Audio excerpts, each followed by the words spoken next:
Oh, hello. Welcome to the show. Thanks a lot for having me. And for doing such a good job with your name. Yes, I'm quite impressed. we had to work a bit on it, though. we did. I've had Norwegian lessons, so I'm feeling quite proud of myself. So I'm so excited for this conversation. As I was saying before we hit record, anytime that really incredible topics like magic, consciousness, spirituality are brought together in one conversation, like that's my favorite kind of conversation. So I am so delighted to be able to dive into this with you. And I know that you express this kind of these seemingly diverging traditions. You express it from this sort of basis of the mental internet. That's how you've expressed this and define it. And so I'd like to just dive straight in there and hear what does this mean? When you're saying mental internet, what does that mean? Well, it's a metaphor trying to somehow explore and explain a bit how consciousness work, because by habit, by routine, we tend to think of consciousness as just something that I have inside my head and you have inside your head and our audience have inside their heads. So that is somehow a very limited view of consciousness. Rather, I suggest, which is a very old theory and is also supported by quite a number of modern say experiments and research, is that consciousness is more a collective field of information that we somehow are connected with. So if I say to you, internet is inside my PC, or internet is inside my telephone or tablet or whatever, we all know that is not the case. Internet is not inside, say, my PC. It's something that my PC is connected with. And just like that, in the same manner, I think of consciousness, this collective consciousness. It's not something that somehow I have inside my head, somehow occupying consciousness fully and making it my property. No, it's something that I'm connected with, sharing with all other human beings and even probably animals and plants as well. So it's much bigger than the normal, say, standard theory of consciousness that you will learn in a normal first year university course. It's much more in somehow in step with the traditions from esotericism, the Kabbalah, Hermeticism, Gnosticism, and even the old Indian Vedanta philosophy, which considers consciousness to be some kind of ever-present, ubiquitous entity. So that is why I use the internet, because somehow in our daily life we experience that information is of that nature. As I say in my book, a friend in York and a friend in New York is at the same distance from you when you are online. If you're online, you're online. We tend to think of space as something dividing us, but when we are on the internet, it's not dividing us at all. Somehow it's like that also, I think, with consciousness. When we are online on consciousness, thinking, feeling, experiencing, we are connected with all other living beings. And if we have a good search engine, we can somehow tune into other people telepathically, or we can make downloads of information via clairvoyance. So it seems to me that somehow the internet is an excellent metaphor for how this, say, expanded consciousness works. Oh my goodness, thank you so much. That was really beautifully defined, and it made me recall something from many years ago when the internet was actually quite a new thing. And my father was a real kind of gadget geek kind of enthusiast. So as soon as anything came out in the realms of technology, we would have it. So we had the internet like as soon as it was a thing. And I always remember a friend coming over to me and saying like, I want an internet, like thinking, you know how you're saying, like, we know the internet doesn't like, she actually did think that's the a good, internet. yeah. And I was thinking, like wanting to have a pet in your home in a way. Yes. Yeah. And I hadn't thought of that memory in years, and I was just like, oh, it's so. But of that time, you know, that would have been a normal thing to think. Just like this time now, with what you're describing as the mental internet, many people still would think, consciousness is in the mind, in an individual's mind. And I think even those of us that understand that's not the case, we can, I think, so easily fall back into the illusion that it is just as consciousness exists in our skull. And so I think that that metaphor, I think, works so beautifully in so many ways. So yeah, thank you so much for that. What I was also thinking is, just as you said, the traditions that talk about that consciousness in that much bigger way are ancient. My background is in shamanism, and even before the kind of spirituality and religion that people typically talk about in terms of spirituality, shamanism is all about animism, which is basically the same thing. It's like the consciousness is infusing everything. And then it's really only quite recently that we're looking at it from a scientific perspective.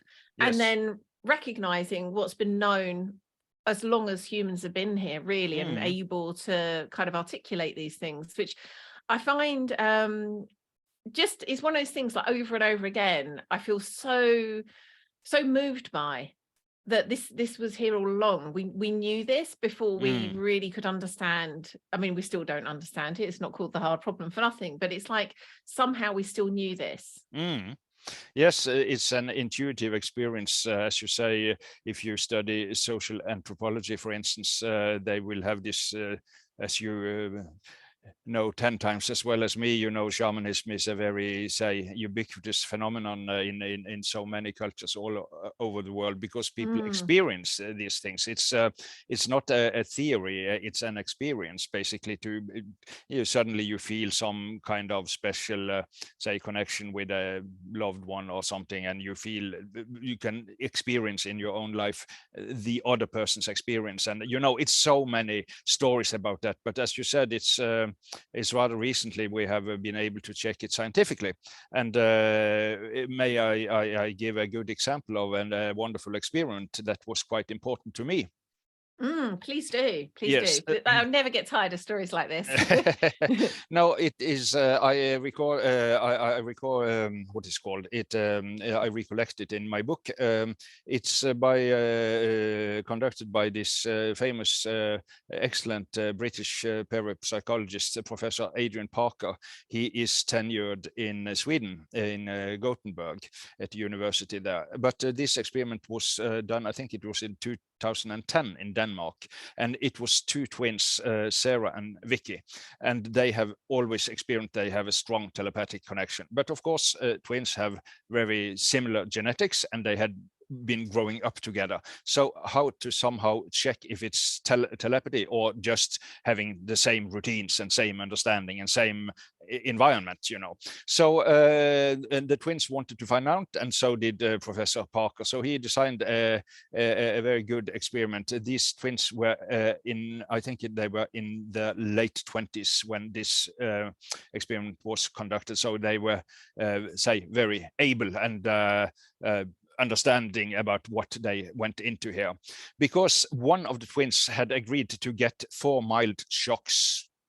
And the other twin was in another room. It was a totally sealed off, it's a laboratory with totally sealed off compartments. So it was not possible to somehow transfer information in any normal way from one room to another. I think it was even what is called electromagnetically shielded also, but visually, auditively, and every kind of, say, split off between the two sisters.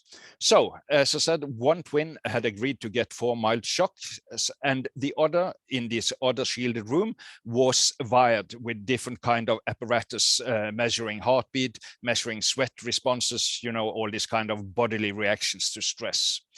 And to avoid being able to somehow synchronize these reactions and all the stuff, and to somehow stop possible fraud, the say point in time where these shocks were to be given was what is it called, randomized by a computer. So it was not possible to the sisters to agree, we do this 10 past 11 or something like that, you know. It was the computer would say, now you do these things. So and also there was Danish police was present, and also an expert in lie detectors. So this was very seriously conducted laboratory experiment. Yes, and the 4 shocks they were as follows. One was a kind of electric shock in one finger, and one was a pile of dishes suddenly crashed, and one was cold water splashed over the feet, and the last was a big jack-in-the-box suddenly jumping out. I'm really glad I wasn't that twin. I hate the sound of every single one of those. No. And what was so wondrous was that you could see when one twin was getting these shocks, the meters on the other twin were spiking. So it was an immediate bodily reaction on the stressful experience of the other twin.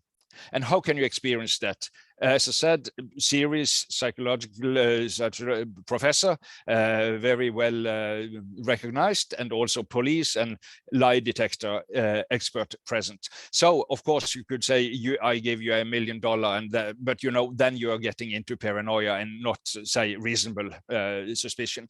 So to me this was quite impressive. It's a very complex protocol for the experiment, of course, with all the controls. So I can just give you the simple presentation here, but the main idea is that immediately when one twin gets a shock, it is experienced bodily by the other twin, and that is by and all significantly too, as in, oh yes, how profound, like profound. Was it very minor, or you know? No, it was very clear. It was a spike. It was not just a little curvature or whatever, you know. But I will give, there was one exception, and that was the jack-in-the-box, because the one twin seeing the jack-in-the-box, she was not afraid of that. And therefore, she did not get a shock. And therefore, of course, there was no shock for the other to experience. So were both twins also being monitored? So even the twin that was receiving the shock, was her bodily responses also being measured? Yes. So no, it was not being measured, but it was quite obvious. It is recorded on. It was shown on Norwegian television on a scientific program.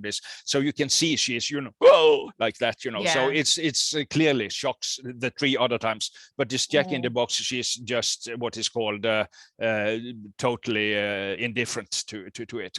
So, but the 3 shocks being experienced with the shots was immediately transferred and also experienced and measured in the system of the other twin. To me, that was a stunning experiment, showing, or at least strongly supporting, the hypothesis that consciousness is something we share. It's not just inside my head or inside her head, you know. Incredible. Wow. Yes, I absolutely love that. Thank you. So would you share another example, if you wouldn't mind, but one that's because again, I know that in your book you really talked about so much of the history. Obviously not all of it's being researched, some of it's stories, and so it could be a story rather than research. But yeah, again, I don't get tired of hearing things like this. So whatever you think would be another good example showing a different kind of way that mental internet's been experienced. Well, as I said, this experience was important to me personally, because it somehow underscored to me that this is science. It's not just strange old ladies in violet caftans drinking, you know, herbal tea and being in the woods eating perhaps psilocybin mushroom or something like that. Not that there's anything wrong with any of that. No. But somehow I like that it also can be experienced in a laboratory. Yes, me too. As well. Yes. Well, I can give you an experience quite stunning from my own life. I was going to a date some years ago, And I asked an old traveler the day before, the travelers and the gypsies or the Roma people, they have strong traditions for these kind of phenomena. And I somehow wanted to put him to the test. So I asked him, and I was calling him on the phone. He was at the Canary Islands on holiday, in fact. And I asked him, I'm going to a date tomorrow. Can you please tell me how that is going to turn out? And he somehow tuned in and said, oh yes, she likes you quite a lot. It will be very nice conversations and so on and so on. And more the general kind of information. And then he said, and I can also tell you, this woman is 1 meter and 64 centimeters tall. And how do you know? I don't know, but I know. He said. So I went to the state, and they become very nice. She's a very sweet woman, and so on. And I was so curious, I couldn't keep myself back, and I very casually asked her, by the way, how tall are you? And then she said, 1 meter and 64 centimeters. Oh my goodness. Quite impressive, I think. So Yes. So I next day I called him up, and as I said, he was on the Canary Islands, and said, how on earth did you know this? And he laughed and said, I don't know how you know, but it's during the conversation, it it appeared that it was just like using the internet. If you go to Google and you have a search word and then press the enter button, then you get lots of information, more or less say strongly related to the subject you have asked about. And it was like that with him. When you asked him a question, suddenly it was like appearing lots of information, but he could not sort it immediately. He had just to somehow receive what was coming to him when asked this question. And then he could somehow serve to me what he felt could be of interest to me after having, say, received that bag of information. And I was quite impressed by that, because also I checked afterwards, the average height of a Norwegian woman is 167.5 centimeters.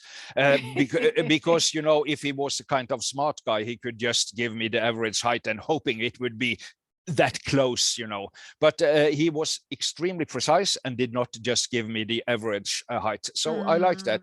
And I said somehow, yeah, but how do you do this? And he told me, I receive it via your subconscious mind. And, I was quite new to these things and I didn't understand so well. And he said, I asked, do you read my mind? Can you read my thoughts? Yes, if you are a good channeler, I can do that, he said. Okay, yeah, please, but I want to test that, I said. I have the scientific mind in my believing mind as well, so I try to combine the things. And I live in an old scruffy house in the south of Norway, and it's a big white house, and in the middle on the front it's a blue double door, and it's quite distinct colors, this say chalky white and the very strong color, the blue double door in the middle. So I told him, and as I said, he is on the Canary Island and we take that directly. He has no time to prepare, checking with Google Maps or anything like that. I will now visualize the front of my house and please tell me what you see. And as I told you, my house is big and white and there's a strong blue-colored double door in the middle. And I asked him the question, please tell me what you see when I visualize my house. And he became silent a few seconds, and then he said, I can see something white, and now I can see something blue. And, that was quite convincing to me. And this he took, right off the cuff, no preparation at all. And being on holiday on the Canary Island, with probably lots of clinking glasses in the background and everything. So, and that happened the day after he had or 2 days after then, he had so strongly and impressively said the correct height of this woman. So, to me, that to be together with the experiment from Professor Parker, these two episodes have been important in converting my view of consciousness from being something just inside my head to something we all share. Ah, I see. Yes, it makes so much sense. Wow. And did I hear this correctly? Did he say to you, yes, if you're a good channeler? He said so.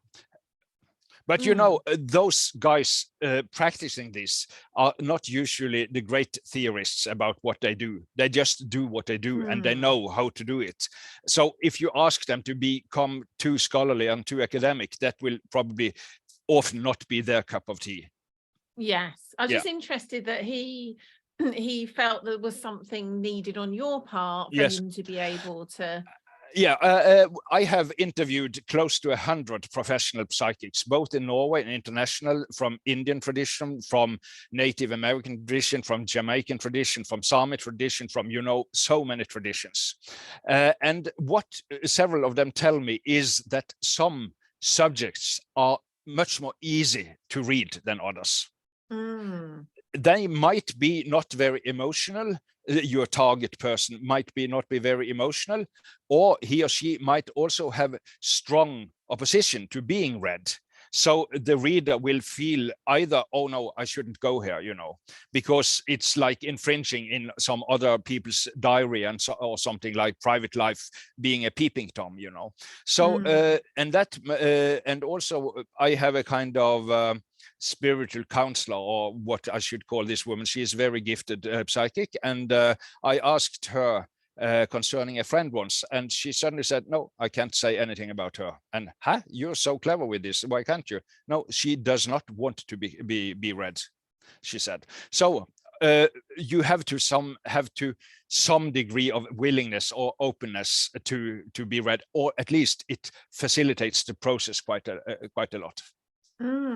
interesting. I would not say it is impossible, but it's, you know, it's like just whatever. If I have a diary and you try to, you know, bend it open, and I'm trying to close it back and you try to bend it open, you know, it's not any smooth transfer of information. And or at least some of these psychics are very ethical persons, and if they see a person having some kind of resistance to being read, they won't go there. Of course, a black magic, say black magician would not have that, what is called qualms in his consciousness about doing such things. But at least several of those nice people I've talked to, they have, as I say, feel they have a moral obligation to respect the other person's privacy, even when reading clairvoyantly. That really makes sense. So coming back, and I might be stretching the metaphor too much with this, so feel free to kind of diverge from the metaphor if that helps. But if we are speaking about consciousness being like the mental internet, and then each person, you know, is accessing that rather than it being kind of separate, how would you map what you're just talking about here to that mental internet metaphor? Well, you know, if I will take the height of this woman, who was 1 meter and 64 centimeters, that information was not known to me because I have never asked her about that before. I had met her 3 or 4 times, but we had never talked about such things, such matters at all. So I did not know that. And he, this old traveler, did of course not, that he had never met her at all. But of course, she knew her own height. And because she knew, she had uploaded that information to the mental internet.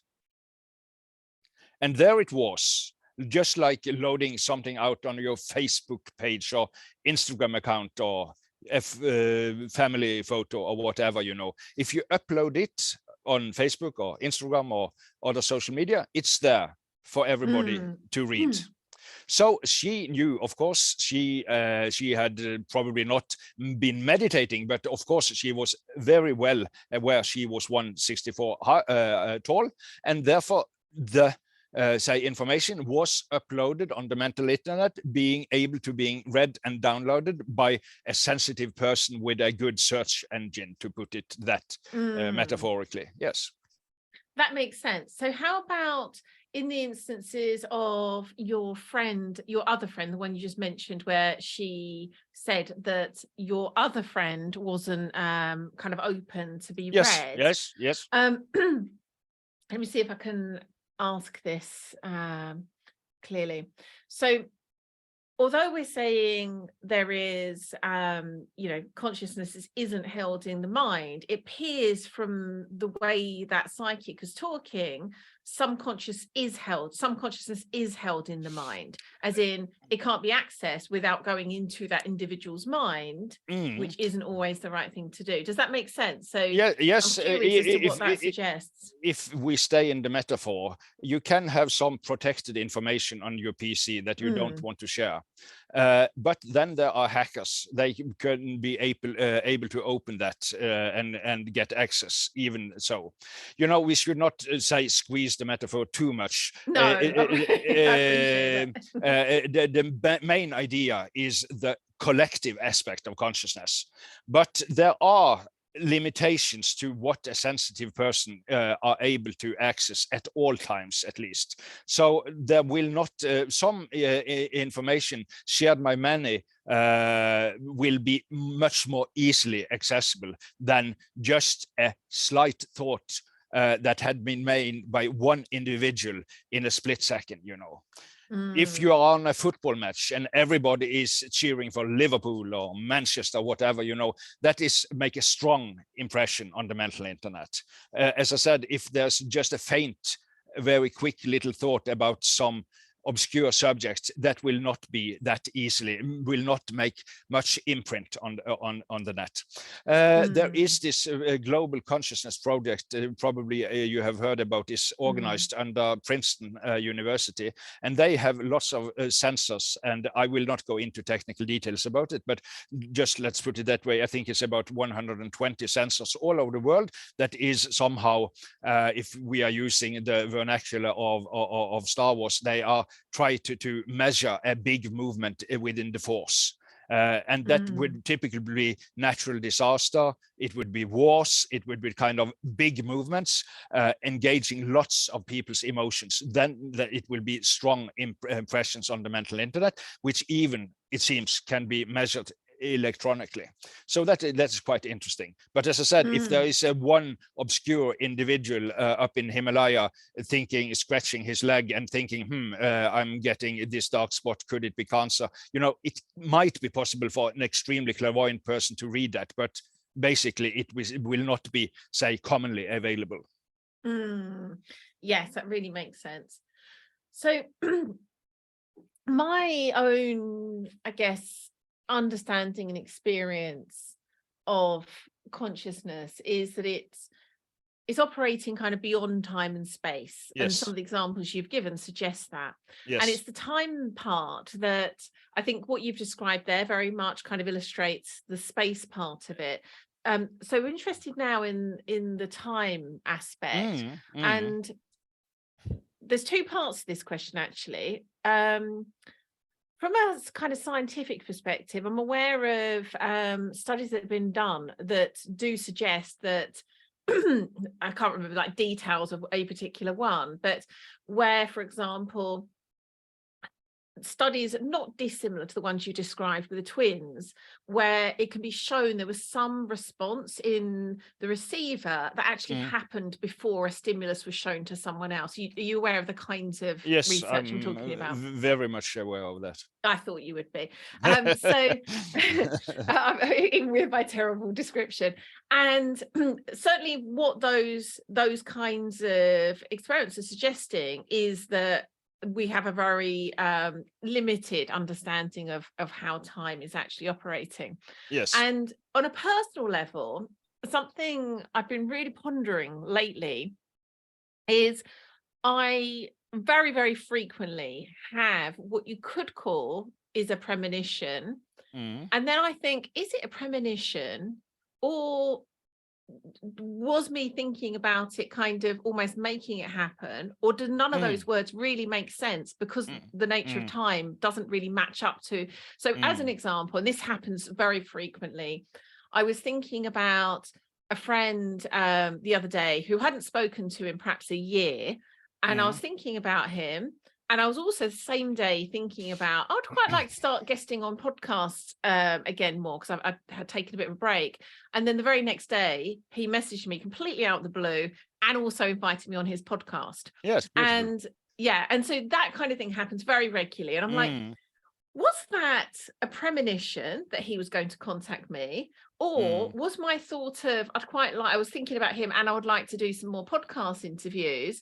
Did I bring that into being? Or is none of that actually what's at play? And this is beyond our kind of, again, our human trying to like grapple with something that's beyond really what we can understand. So do with that what you will. What's going on with time? It's an excellent question, which I have pondered quite a lot, the structure of those, say, problems you are raising there. And I will give you my little example first, perhaps. I woke up one morning, and before I was, in the bathroom, I was in front of the mirror, and suddenly, somehow, for my inner vision, there appeared a man, not my own, say, image in the mirror, but his name. Yeah, that's how mirrors work. No. Yeah, probably. But his first name is the same as mine, Terje. Please repeat after me. Terje. Terje. Beautiful. You're a quick learner. No, and this friend I had been going to music school with, so 5 years earlier, or even more than that, but it was 5 years since last time I have seen him. And he was also living in another part of the country. So, and we had have no exchanges, no email, no SMS, no internet, no Facebook, no nothing, that kind. And somehow his picture became like a haunting tune. It appeared and appeared and appeared and appeared, And for the next 2 or 3 hours, his picture would not let go of my mind. It, as I said, like a haunting tune, you somehow involuntarily, but just going, whistling it all the time, And his picture and his picture and his picture and his picture. And then I went on to do some other things. And later that day, I was in the center of town, and I was going home, and I was entering a tram with 2 wagons. And I entered the first wagon, and I sat down. And suddenly, no, I'm not supposed to sit here. And I raised from the seat and go back in the second wagon, and there he was. Oh, wow. Yeah. So I was contemplating, was it my intense focus for 2 or 3 hours earlier today that somehow dragged me towards him, or even dragged him towards that tram he intuitively perceived that I would be on? Or is it rather the opposite? It was a precognition that this, no suspending linear time, that this episode had already happened if we suspend linear time, and I was perceiving by premonition or precognition that I would meet him later that night. Was it magic, me creating the situation, or what is precognition perceiving the situation already being there in what we normally call the future? I have no answer, but this is a very, very tricky thing. Carl Gustav Jung, the famous Swiss psychiatrist, he had lots and lots of paranormal experiences himself, and especially in his autobiography, he tell about quite a number of them, and he coined the concept of synchronicity. Yes. And that also somehow transcends space and time, because that is what he called somehow when coincidences become synchronized, and then the time dimension, the time coordinate and the space coordinate is not what is say connecting them. It is meaning, and what is called what it's a kind of thematic connection. Yes. And somehow this is old philosophy in European tradition. If you go, no, we are getting quite philosophical, so just stop me if you don't like that. If we go back to the famous Enlightenment philosopher Immanuel Kant, he say, postulated that both time and space, they are not real in themselves. They are not out there. They are categories in my mind by which I organize and make a matrix out of the being, out of the world, so that I may live rather undisturbed by all the timeless information swarming around us all the time.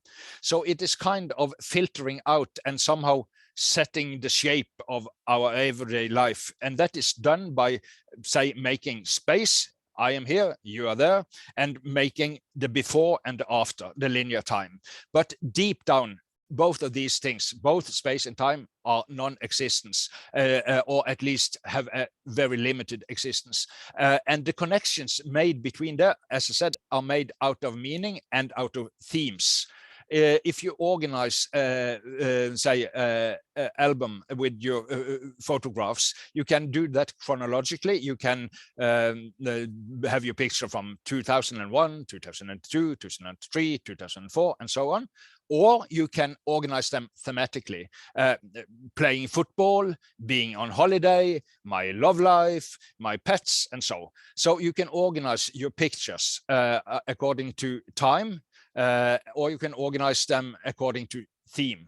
So that's a totally different organization. And if you go into the Jungian concept of synchronicity, they are definitely organized by time and by theme and not by time.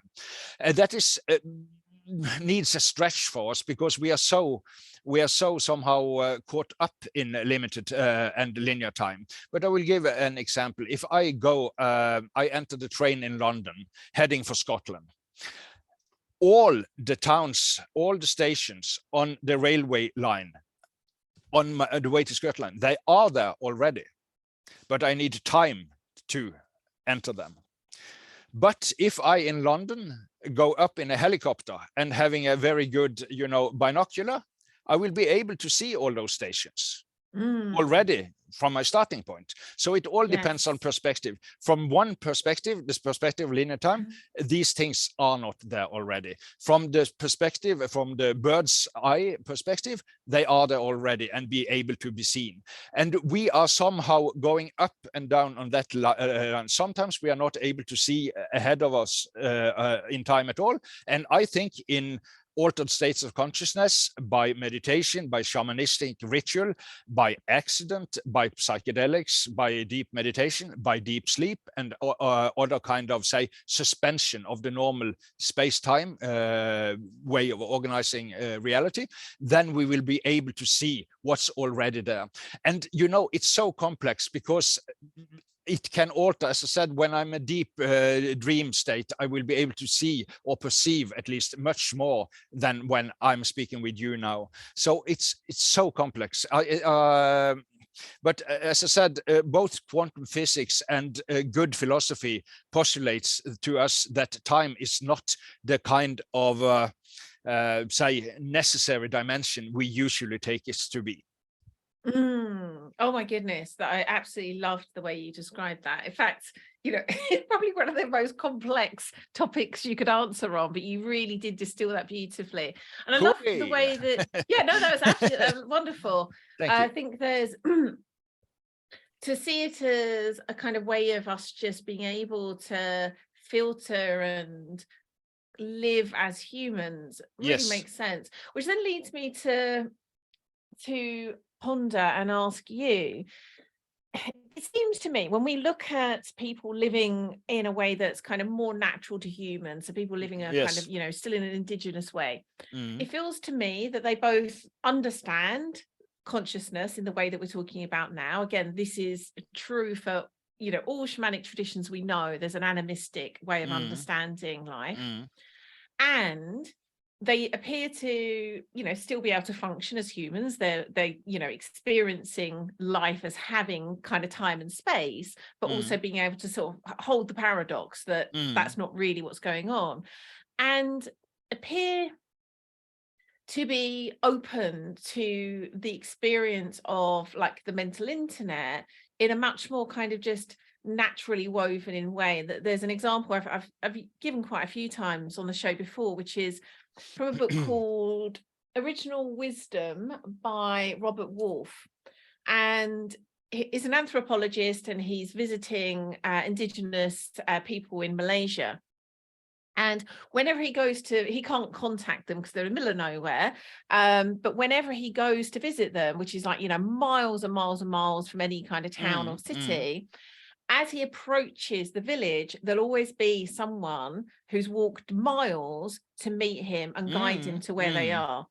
And originally he was like, but how, you know, how do they know that I'm here? Like, do they, you know, do they have some kind of like, you know, intuition? And he asked, one point in the book, he says, like, he asked someone, you know, so how did you know I was going to be here? And they said, I didn't. And he said, so why is someone always here to meet me? And they sort of just went, it was just like, in short, there wasn't the exact words, but it was like just a knowing to be here. You know, I needed to be here. Yes. And I love that example because it really grounds it into this like almost quite practical, useful access of the mental internet. And whilst also still being able to function as human beings that kind of do operate within time and space, because it helps, you know, to have a human life.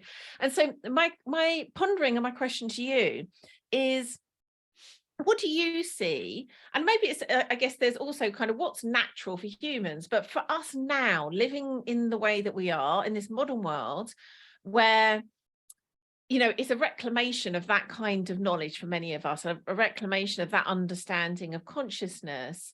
What do you see is going to be, I guess, most useful, most powerful, in terms of us being able to have those kind of synchronicities, those moments of being able to access the mental internet, while still being able to kind of filter according to space and time, just so that we can kind of cope as humans? I got to say your general landscape, but could you specify very where I should start to answer that, if it's possible? Well, I'll try. It's not the neatest of questions, I guess. So feel free to share anything you feel is kind of like, in terms of what I've said, into what I'm seeing, like, is more like actually natural for humans, that we do have access to it. We have, all of us. And I guess more like looking forward, you know, it feels to me we're in a time where people being able to open more to the things we're talking about is what we need right now. Like, that feels to me like definitely we're not here having this conversation by coincidence. Like, this is what's really needed right now. So what do you see is, I guess, possible and useful for humans now in terms of us being able to access the mental internet, and how you see that could potentially change how we relate, what we do? So it's a very general question, but anything you can say would be great. Well, you know, just say recognizing that consciousness is not something, it's not, say, basically not a property that I own and having inside. It's shared good with everyone, you know. That somehow, say, at least to me on an emotional level, also somehow makes me feel more connected to other people. And then, of course, division is not that much of a problem if you see yourself as a totally say split off individual, and the others are say what is called they are not necessarily enemies, but you know, they are not really entangled with you. But if you understand that your consciousness and other consciousness is deep down very closely knitted together, you know, it somehow seems that the humankind as a family, you know, that vision is getting support by that say view of consciousness. That is very valuable. And also, as I said, what is typical for people with, say, very good intuition is often the ability also to tune into animals. You know, you have this horse whisperers and all that kind of people being very much able to. I got a biologist friend, and she is, you know, educated at a university, but she's traveled quite a lot, and she feels strongly. She has telepathic contact with her dog, which is home when she is out traveling. She can feel when she is in Norway and the dog is in Thailand. She can feel whether the dog is having a good day or a bad day, you know. And I believe her. As I said, she is a scientific person with good education and all that, but she has also this intuitive, and that is that dog is the son of a bitch, to put it that way, because the the mother was a street dog in Chiang Mai in Thailand, you know. So they took it in, and this her personal favorite is this say little son of this street dog. So and she has also taken in 4 cats from the street, and you know, and when they were to do some repair on a kind of swimming pool in the garden, you know, there were also some snakes there, and they used to use that pool, and she told them, no, we are going to empty this pool for some days, please don't bite anyone. And you know, she communicates with this animal. Of course they don't understand words, but I think animal might understand intentions, you know, perceive intentions, you know. And if she somehow surround the snakes with the good intention and just keeping them calm, well, I think that somehow reduces the risk of being bitten, you know. That is my thought about that. So, you know, the vision of consciousness, that is something that's shared with other people and with animals even, it seems to be somehow preparing us for a better and more peaceful and more, say, interconnected world in many respects. Yeah, I so agree. I so agree. Sadly, we're up on time. I could absolutely carry on and carry on. I know. I think you might need to come back and we can do a part 2, quite frankly. Come back anytime you ask. I think we need to. There is well, look at the thickness of your book. We must have got through about 3 pages. So yeah. Scratching the surface. Yeah. Exactly. So let's make sure we arrange that. So before we go, where can listeners find out about you, your wonderful book, your work? Where's the best place for them to go? Well, they should go to amazon.co.uk, and they will find my book and lots of endorsements from quite competent and famous people saying this is a great read and also a funny read and all that. So they should go that. And the book has also a Facebook page, but the most easy is to start on Amazon. You can, if you link to it on your website, they will easily find it. Yes, we will. And yes, it is a gorgeous, amazing book, gorgeous cover. Look at that if you're watching on video. And I can't remember if you said the name of it, but certainly in English, it's a short history of nearly everything paranormal. Yes, you say it in Norwegian, and don't make me repeat it in Norwegian.